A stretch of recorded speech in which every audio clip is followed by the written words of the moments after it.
Welcome students, I am Rajesh Kumar in the unit electrochemistry. तो अभी हम लेने जा रहे हैं topic some commercial cells or you can say batteries. बच्चे सेल क्या है जी, हम ऑलरेडी पढ़ चुके हैं। जैसे galvanic cell, a device in which chemical energy is converted into electrical energy by means of redox reactions reactions is called electrochemical cell. जी हमने पढ़ा है, जैसे हमने गैल्वेनिक सेल पढ़ा था, जिंक कॉपर वाला सेल, जिसमें दो हाफ सेल को हमने साल्ट ब्रिज से इलेक्ट्रोलाइट को हमने ज्वाइन किया था और इलेक्ट्रोड्स को वायर से ज्वाइन किया था। तो ये जो गैल्वेनिक सेल है, but these are not suitable for commercial purpose, commercial use. जो हमने गैल्वेनिक सेल पढ़ा हुआ है वो हम कमर्शियली उसका यूज़ ईजिली नहीं कर पाते हैं। उसका कारण क्या है? Because with use of salt bridge there is high internal resistance in them. If large current is drawn, अगर हम उनमें से ज़्यादा करंट ड्रा करने की कोशिश करेंगे, उनका जो वोल्टेज है वो फॉल कर जाता है शार्पली, एकदम से वोल्टेज डाउन आ जाता है। एंड वो कम्पैक्ट भी नहीं है, नॉट कम्पैक्ट है, not suitable for rough handling में उसमें नहीं कर सकते हैं। अगर हम जे वाले ड्रॉबैक कि उसको उस सेल को कम्पैक्ट कर दें, उसका ऐसा बना दें कि उसकी वोल्टेज जो है वो ड्रॉप ना करे during large current is drawn from them, मतलब उनका वोल्टेज ऑलमोस्ट कांस्टेंट रहे, उसमें ज़्यादा चेंज ना आए ड्यूरिंग यूज़, वो कम्पैक्ट हो सके, उसकी हैंडलिंग आसान हो जाए। तो उसी को हम देते हैं बच्चे नाम कमर्शियल सेल। जैसे आपने ड्राई सेल नाम सुना होगा। और जब हम ऐसे सेल को दो या दो से ज़्यादा सीरीज में ज्वाइन कर देते हैं तो वो एक बैटरी कहलाती है। तो नंबर ऑफ सच सेल्स जो होते हैं commercial when connected in series, वही नाम होता है बैटरी का। जैसे आपने देखा होगा, जब हम इलेक्ट्रिकल सर्किट ड्रा करते हैं हम इस तरह का सिंबल देते हैं, बड़ी लाइन छोटी लाइन, बड़ी लाइन छोटी लाइन। तो ये क्या है जी, हमने दो सेल्स को सीरीज में कनेक्ट किया है। जो बड़ा एंड है, बड़ी लाइन, वो पॉजिटिव शो करती है, ये नेगेटिव पोल शो करती है। और जब दो सेल को जोड़ देंगे तो ये एक बैटरी बन जाती है। लेकिन ये हम दो कमर्शियल सेल क्या है, वो वही सेल हैं जो गैल्वेनिक सेल हैं, लेकिन उनको हमने कंपैक्ट कर दिया है, उनकी क्वालिटी को इम्प्रूव कर दिया है, सो दैट उनकी जो वोल्टेज है वो एकदम से फॉल ना करे ड्यूरिंग इट्स यूज़, उनकी हैंडलिंग भी ईजी हो जाए। बच्चन कमर्शियल सेल्स को हम 3 टाइप्स में डिवाइड कर रहे हैं: primary cells, secondary cells and fuel cells. Primary cells क्या हैं? ये वो सेल हैं in which redox reaction occurs only once. Redox reaction सिर्फ एक बार होती है and the cell becomes dead over a period of time. समय के साथ साथ सेल जो है वो डेड हो जाता है। यूज करने पर तो होता ही होता है, नहीं यूज करो तब भी सेल कुछ समय के बाद डेड हो जाता है। That is cannot be used again. इसको हम रिचार्ज नहीं कर सकते हैं, ऐसे सेल को रिचार्ज नहीं कर सकते हैं। अगर हम सेल को रिचार्ज कर सकें तो वो बच्चे बन जाते हैं secondary cells, which can be recharge, can be used again and again. तो ऐसे सेल जो एक ही बार इस्तेमाल में लाए जाते हैं, उनमें रिडॉक्स रिएक्शन एक ही बार होती है, वो प्राइमरी है। और जो रिचार्ज हो जाते हैं, जिनको बार बार हम रिडॉक्स रिएक्शन करवा सकते हैं, वो सेकेंडरी सेल है। जैसे कि हमारा इन्वर्टर का बैटरी होता है, उसको वो सेकेंडरी सेल है, उसको हम बार बार रिचार्ज कर सकते हैं। और तीसरे क्या है? Fuel cell. फ्यूल सेल में क्या होता है? उसमें हम जो energy obtained from the combustion of fuels like hydrogen है, ऑक्सीजन है, मीथेन है, कार्बन डाइऑक्साइड है, कार्बन मोनोऑक्साइड है, and is directly converted into electrical energy. हम उसी समय फ्यूल सप्लाई करते हैं और उसी समय डायरेक्टली हमें एनर्जी उनमें से मिल जाती है। अब हम इनको वन बाय वन ले लेते हैं। तो पहले बच्चे ले रहे हैं हम प्राइमरी सेल में ले रहे हैं ड्राई सेल। इसको बच्चे लेक्लेंचे सेल भी बोला जाता है। इसका कंस्ट्रक्शन आपके सामने है, हम इसको एक्सप्लेन करते हैं। सबसे देखिए सेंटर में क्या है? ग्रेफाइट की रॉड है, जिसको जो कैथोड का काम करती है। ग्रेफाइट की रॉड के सराउंडिंग में ये एक लगाया हुआ हमने पोरस पेपर है, लाइनिंग, ये पोरस पेपर की लाइनिंग है। और ग्रेफाइट रॉड में और पोरस की लाइनिंग में इसके सेंटर में रखा हुआ बच्चे manganese dioxide MnO2 plus carbon का पाउडर इसमें है। इसमें जो स्पेस ये है ग्रेफाइट रॉड और पोरस लाइनिंग में।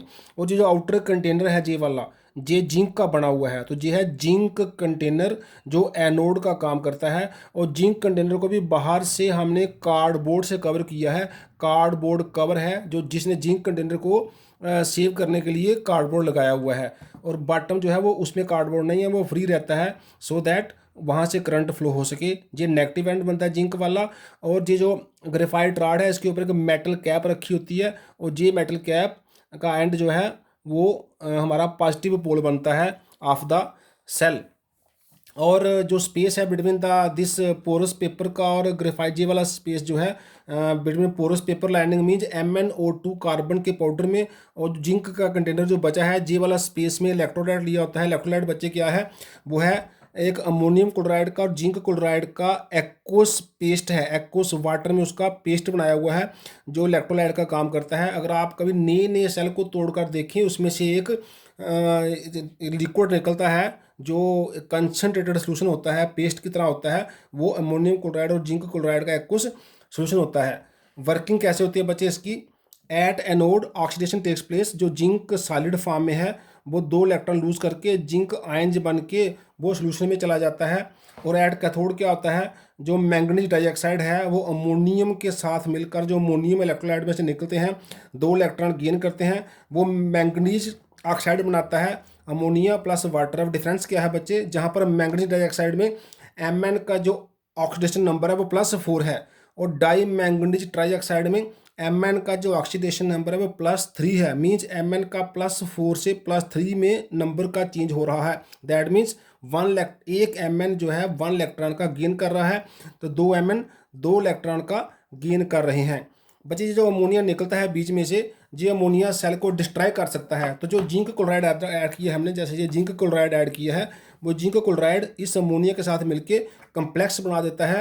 वो अमोनिया को वहाँ से बाहर नहीं आने देता, जिससे सेल की लाइफ बच जाती है। और इस सेल का जो पोटेंशियल आता है वो अप्रॉक्सीमेटली 1.5 वोल्ट आता है। मीन ये सेल जो पोटेंशियल डिफरेंस देता है जब उसकी हम वर्किंग करवाते हैं तो ये मैक्सिमम 1.5 वोल्ट तक देता है। लेकिन जैसे जैसे इसको जो हम यूज़ करते जाते हैं इसका पोटेंशियल फॉल करते जाता है। हम देखते हैं जब हम रेडियो में या टॉर्च में नए नए सेल डालें तो उसकी आवाज़ रेडियो में अच्छी आती है, टॉर्च की लाइट अच्छी होती है, लेकिन समय के साथ साथ जैसे जैसे वो सेल वर्किंग करते हैं उनकी जो लाइट है टॉर्च की डिम होते जाती है। इन सेल को टॉर्च में हम रेडियो में, ट्रांजिस्टर्स में, जहाँ छोटे कोई इलेक्ट्रॉनिक डिवाइस में हम यूज़ करते हैं। जैसे आपने ड्राई सेल बड़ा कॉमनली हम कहीं ना कहीं डेली लाइफ में आजकल रिमोट में भी हम छोटे सेल ड्राई जो है वो यूज़ कर रहे हैं। बच्चे जो अमोनिया जो है वो जिंक क्लोराइड के साथ मिलके जो जिंक टेट्रा अमीन क्लोराइड जो है कम्प्लेक्स बना देता है। ये कम्प्लेक्स बनने से जो अमोनिया है वो यहाँ यूज हो जाता है और वो सेल को डैमेज नहीं कर सकता है। अब हम दूसरा ड्राई सेल लेते हैं जिसका नाम है मर्क्यूरी सेल। सॉरी बच्चे, हम दूसरा प्राइमरी सेल लेने जा रहे हैं, मर्क्यूरी सेल। इसका कंस्ट्रक्शन क्या है, इसमें भी जिंक कंटेनर है ये जो एनोड का काम करता है। ये वाला जिंक कंटेनर है जो एनोड का काम करता है। सेंटर में इसके भी ग्रेफाइट या कार्बन की राड है जो कैथोड का काम करती है।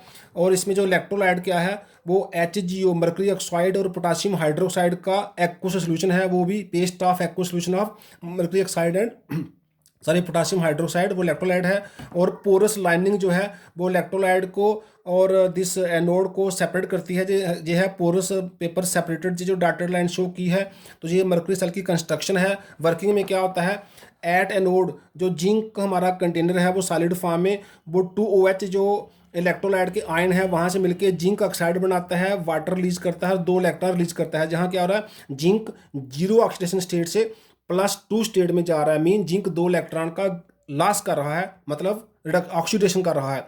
और कैथोड पे क्या हो रहा है, मर्करी ऑक्साइड वाटर के साथ 2 इलेक्ट्रॉन गेन करके मर्करी लिक्विड बनाता है प्योर फॉर्म में, +2 टाइम OH छोड़ता है। मीन्स मर्करी +2 स्टेट में से 0 स्टेट में जा रहा है। मीन्स मर्करी जो है वो 2 इलेक्ट्रॉन गेन कर रहा है, तो जहाँ पर रिडक्शन हो रही है। जब इसको हम ऐड करते हैं, ओवरऑल रिएक्शन बनाते हैं, तो बच्चे वाटर से वाटर कैंसिल हो जाता है, इलेक्ट्रॉन से इलेक्ट्रॉन कैंसिल हो जाता है, OH से OH कैंसिल हो जाता है। We are left with zinc plus HgO, zinc oxide plus Hg। इसमें क्या हो रहा है, जिंक की हो रही है ऑक्सीडेशन और मर्करी की हो रही है रिडक्शन। जिंक कर रहा है लॉस ऑफ इलेक्ट्रॉन, मर्करी कर रहा है गेन ऑफ इलेक्ट्रॉन्स।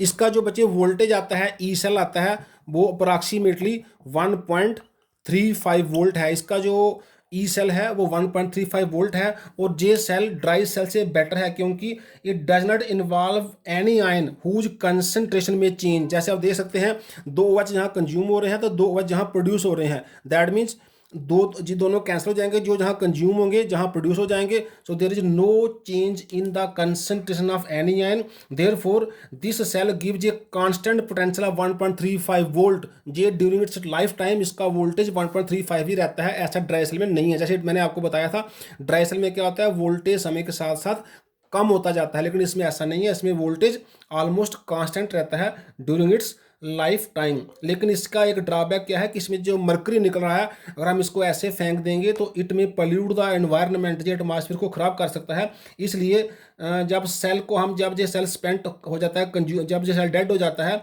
तो इसमें से मरकरी जो है वो रिकवर कर लिया जाता है, सो दैट मरकरी जो है हमारे एटमॉस्फेयर को डैमेज ना कर सके। तो बच्चे आज के लिए हम इतना ही। हमने आज दो हमारे प्राइमरी सेल डिस्कस किए, हमने सेल डिस्कस किया, हमने डिस्कस किया mercury cell, dry cell. Next lecture में हम सेकेंडरी सेल और फ्यूल सेल को डिस्कस करेंगे। थैंक्स।